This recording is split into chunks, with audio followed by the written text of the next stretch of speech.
this Shabbat is a special Shabbat. We're going to come back to the meaning of it, but just to give you something to hold for the next 10 or 15 minutes, it's called Shabbat HaChodesh. Shabbat HaChodesh means the Sabbath of the month. The Sabbath of the month. And its name is taken from the first word in chapter 12 of the book of Exodus. We're not going to be talking about Exodus that much till the end of the next 15 minutes, but just to hold this is the Shabbat where we will read, though we are not in the book of Exodus, from that part of the book of Exodus, from chapter 12, where these words, HaChodesh Hazeh Lachem Rosh Chodashim, where there is the announcement to the Israelites who live in the land of Egypt as slaves, from the mouth of their leader Moses, this month will be for you the first of months. And tonight and tomorrow, that reading, which doesn't always fall on the new month of Nisan, coincides. Usually it's done on the Shabbat before, but tonight is Rosh Chodesh. Tonight is the very new moon of Nisan, of the first of our months, the spring month, a month of liberation, of Nisim, of miracles.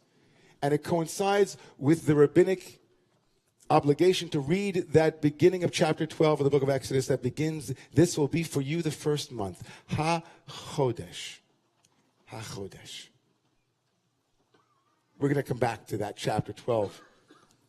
But before we get there, I want to talk about the word shalom and the word vayikra.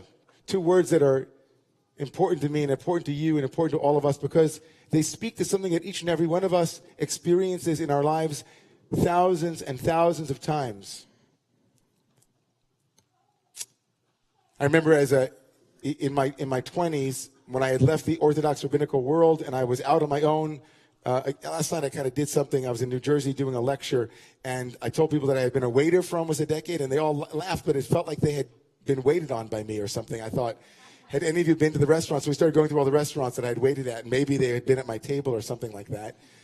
But during that period of my life, I also, I kind of played with the notion of becoming an actor. And over again, people would say to me, you know what? And this happened also when I also had a stint as a realtor for kind of like a month. What's the connection, right? Make sure you can handle rejection. As people say to me, I mean, that'd be the first thing they'd say, listen, you're talented, you're not talented. It wouldn't even say that. They wouldn't weigh in on whether or not it was a calling. Was it a calling? Just make sure you can handle rejection. It sounded like I was going dating. But that's what it was. I was going to be knocking on people's doors and exposing myself and being vulnerable and putting myself on the line. And they said, you know what? Make sure you can handle rejection. Now, who can handle rejection? How many people here say, you know what? I'm good at getting rejected. I'm great. I mean, look at me. Go ahead, reject me. See, I'll show you. Go ahead. I reject you. There's a reason that they were warning me. They were understanding that perhaps there's a fundamental question of our humanity that is tied together with the notion of being rejected. The Torah would go so far as to say that the first moment of alienation was when someone wanted to give what they thought was their best, and it was rejected. The root of violence in the Torah is not Oedipal. It's not intergenerational from one generation to another. It is between siblings. And the story of Cain and Abel, or Cain and Hevel in the book of Genesis, is a fundamental existential reality, which is that the roots of violence are often tied in with a sense of being turned away. Of I had something to offer and you didn't receive it. Man, I'll tell you something. I watch it. My kids are going to hate me anyway, so I'm just going to say, I mean, there's already a big fund, and I'm just going to, let's just put it all. I mean, I can watch it with the boys. They had been away for a couple of days, and then they had a reunion last Sunday. My wife had gone down to Florida with one of them, and they came back together. And I watched the anticipatory, rapprochement, they came together, and the excitement of one and whether it would be received by the other, and when it wasn't, what it then led to. The sense of, here I am, I'm so excited, and the turning away. Lord Jonathan Sacks has written a book about religious violence, and he roots fundamentalist violence, or violence itself, in this fundamental moment, a moment of rejection. Anthropologists and others, Moshe Halbertal in his book on sacrifice. The sense of, I have something to offer, I have something to give, and you don't receive it, or you say no, or you reject, is in some way saying you don't exist. We all know that feeling, right? I mean, even though I didn't go into acting, I know the feeling. I've been rejected. I've had high hopes for something that I didn't get. And it felt deeply, internally, as if something was wrong with me. Not that someone had said no to something, but like there was something wrong with me. This yearning to be affirmed, this yearning to be received, this yearning to find a place to give our gifts and to have them received is at the core of Vayikra. The third of the 5 books of Moses is about the sacrificial cult. And on face value, no rabbi or any imam or priest or anyone who is involved with sacred literature wants to talk about animal sacrifice. It isn't exciting. It's very difficult to work with. But at the core of the system known as the korbanot is the word korban, which means to come close. And the asymmetrical relationship between the one who has everything and the one who has nothing to offer you. And therefore, I'm taking a risk. I'm taking a risk in offering you something that you might reject, that you might not want. This moment of the 3rd book of the Torah is profound, and it begins with this strange word, not korban, which means to come close, but a word that doesn't appear frequently when God speaks to his prophets. When God speaks to Moses in the Bible, God often will speak and just say, Vayidaber Adonai, and God spoke. And the book of Leviticus, which, by the way, doesn't mean, it's not a direct translation of the first word of the 3rd book, right? Vayikra means, and he called. Leviticus means the book about the Levites. We call the 3rd book after the word Vayikra, and he was called. Who was called? Moses was called. But it's very strange for Moses to be called first before being spoken to. First speak to him, God. Does everybody get that point? Well, here's the way the rabbis work with that. You see, the book of Leviticus is not about Moses. All the other books are about Moses, right? And the book of Leviticus is about his brother Aaron. So how might Moses have felt when a book about his brother was about to be given through Moses? He might have felt like he was on the outside. He's on the outside. And says Rashi and other Midrashim, the word Vayikra, and he called, was as if God was saying, Moshe, Moshe. God reaching out across a chasm of potential alienation and marginalization. God saying to Moses, will you participate in this book? Lashon Chiba, the language of love. God said Vayikra, and he called him. The book that is about sacrifice and about what it is to offer a gift even though you might not have it received. A book that is essentially about also curbing violence. I'm not going to get into that right now. Begins with a radical moment where God says, Moses, can you hear me? Will you participate in the Mishkan? Will you participate in the sacrificial cult? Or do you feel too rejected? And in some remarkable way, and this is going to bring it back to us, in some remarkable way, everybody here, it's remarkable for God to model what it is to take a risk. For God to reach out to Moses, even though Moses might feel alienated, might feel distant from, that Moses might be on the outside, he might be on the periphery. He might have a good reason because, you know what? Maybe he felt that he deserved Leviticus. Maybe he felt that he deserved for this entire system to be called by his name, but he was on the outside, and God says, Moshe, Moshe, hey, God takes a risk because taking a risk for the sake of intimacy is the greatest gift that you can give to someone. Making ourselves vulnerable and exposing ourselves for the sake of the potential for intimacy is profound. Because we know that nothing exhausts us more than giving to people, and nothing fills us up the way giving to people.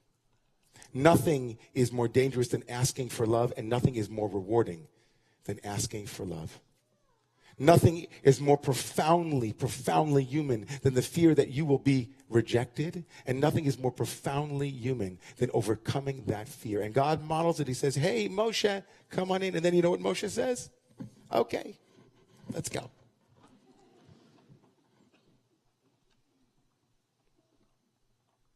Wow.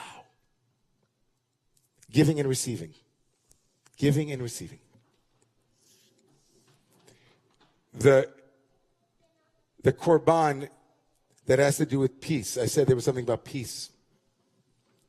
One might imagine that the greatest offering of the system is this offering where you give an animal and it's completely consumed and goes up to heaven. But there's a korban, there's a sacrifice that is called a korban shlamim, which means a peace offering. And it really is poorly translated. It means an offering that is a greeting offering, an offering given when we meet and we break bread or we eat together, where everyone has a peace. One of the reasons shalom is used in this offering is because its peacefulness is that it's not only for God, it's for you and me, and the priests eat it. Everybody eats it equally. As if to say that shalom is when you live in a world where everybody has a piece of the pie, where everybody is giving and receiving, where it's not just one person receiving or one deity receiving and it's not coming back down. But the korban shlamim, the zevach shlamim means, shalom means that I call out vulnerably and then there's enough to go around. Think about this in terms of our lives. Think about how frequently a moment where we were not received becomes a closed off place. Think about the times we've come to synagogues or come to other institutions and they didn't welcome us in. We felt that we weren't seen, we weren't noticed, we weren't felt. And we say, you know what? I'm done. Think about a relationship that had high hopes. Think about a yearning that was missed. Think about how frequently the Vayikra and the word shalom appear in our lives in terms of our day-to-day. What it might look like for me, for you. What might it look like if our religious value, our religious sentiment, our religious yearning was to be able to open even after rejection, even after being missed, even after having not been seen, even after a dissonant note in a song made the whole song feel as if it was troubling. What would it look like in our lives if that was our value, to keep opening like a aperture of a camera, a shutter? What if our religious training was the training to remain open even after we took a risk and to take another risk? How often do we imagine religiosity as risk averse? To be traditional is to stay as if it were in the past. But what if the past only told you that the future would be a closed place? What if the past only gave you the information you needed to know that you shouldn't take a risk and you shouldn't try? I was so blown away last week when one of the members of our community and who's on our board said, you know, the reason why I love the thing where people stand up and introduce themselves is because for the first time, and I've been coming here for 10 years, he said, but for the first time I heard someone behind me who's from a place that I had just visited, and I turned around and I introduced myself and then I invited them to my house for dinner. And I thought to myself, that's the first time that happened here? That's the first time we went out on a limb and opened ourselves and said, you know what? I don't really know who you are, but would you like to come to my house for Shabbat dinner? I don't really know who you are, but I see you, and would you like to sit next to me? Or what would it look like? Because we ask people to take risks in spiritual life. We ask them to take risks in personal life, in professional life. We ask them to open themselves up, and then they come in.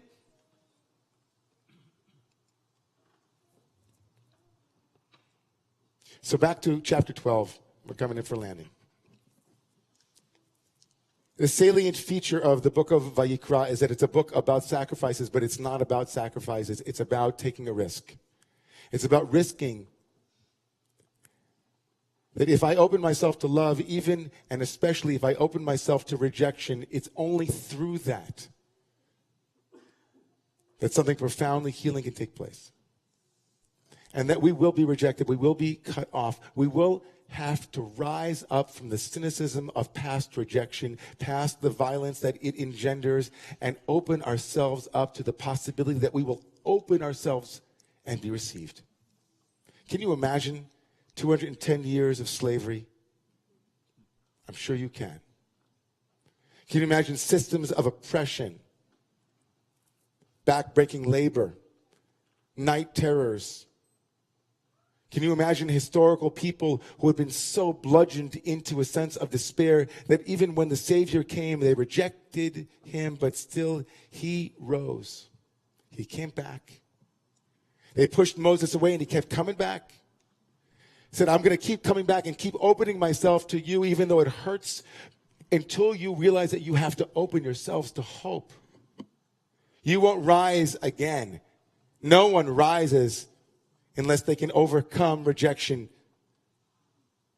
Unless they can come in again and again and say that my vocation as an actor is so profoundly important that I must show up. Even though you don't see it yet, I will still show up. I will still go out on dates. I will still ask for the job. I will still rise. And so there the people of Israel are in chapter 12 of the book of Exodus. And lo and behold, the Savior comes again and says, it's your month.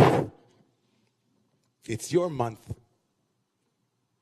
Before you leave slavery, you must accept. You must accept that hope is possible. You must double down. That this time it will be different. This time it will be received. This time it will be fulfilled. This time won't be like the other times. You must rise up. So before the holiday of liberation, before our holiday of liberation, which is not ours, it's everyone's holiday of liberation to some degree. It's everyone's story. It's every human story. It's the story of the buds in the soil. It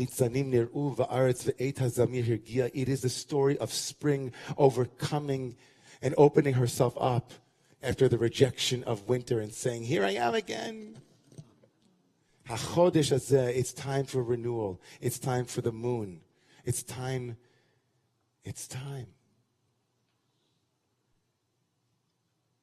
So to be one who rises, to be one who rises up, is to be one who loves justice and who trusts that even if rejection comes, it isn't the final answer, and that we will fight and we will march and we will pray and we will turn and we will open.